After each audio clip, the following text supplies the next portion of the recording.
Di zaman sekarang, kita hidup di era serba cepat. Semua serba digital, serba instan. Tinggal klik, tinggal swipe, informasi langsung datang. Tapi di tengah banjir informasi itu, apakah kita masih sempat belajar? Bukan cuma tahu, tapi benar-benar paham. Literasi bukan sekadar bisa baca. Literasi itu soal ngerti apa yang kita baca, ngerti apa yang kita tonton, ngerti apa yang kita percayai.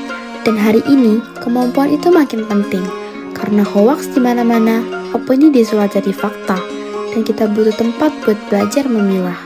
Disitulah peran perpustakaan, bukan cuma tempat nyari buku, tapi tempat membangun cara pikir. Tempat belajar tanpa batas, tanpa takut salah, tanpa harus punya akun premium atau sinyal kuat. Gratis, terbuka untuk semua. Perpustakaan itu ruang aman, buat yang lagi nyari ilmu, buat yang lagi bingung sama hidup, buat yang pengen tumbuh jadi versi terbaik dari dirinya sendiri. Di sana, gak ada judging. Yang ada, cuma lembaran-lembaran baru dan kesempatan buat berkembang. Budaya baca itu gak bisa dibentuk dalam semalam, tapi bisa dimulai dari langkah kecil, duduk di sudut perpustakaan, ambil satu buku, baca satu halaman, dan biarkan pikiran kita mulai terbuka. Satu buku bisa jadi cermin, bisa juga jadi jendela. Gak semua orang punya akses ke bimbel mahal, gak semua orang bisa ikut kursus online, tapi semua bisa datang ke perpustakaan.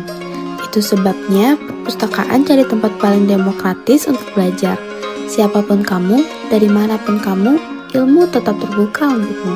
Kita butuh literasi biar gak gampang dibodohi. Kita butuh edukasi biar bisa ngambil keputusan dengan sadar. Dan semua itu bisa dimulai dari ruang yang sering kita lupakan, yaitu perpustakaan.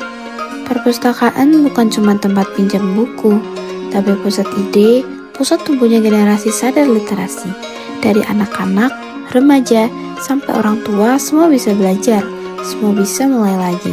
Anak muda Bima, kita punya potensi, punya semangat, kreativitas, energi besar.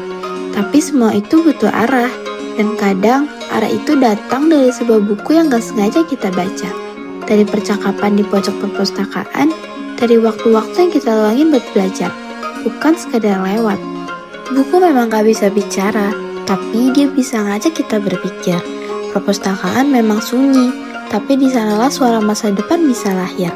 Jadi, yuk kita hidupin lagi semangat literasi, bukan karena disuruh, tapi karena kita sadar masa depan butuh pengetahuan, dan pengetahuan butuh ruang. Dunia memang serba digital, tapi nilai membaca nggak pernah usang.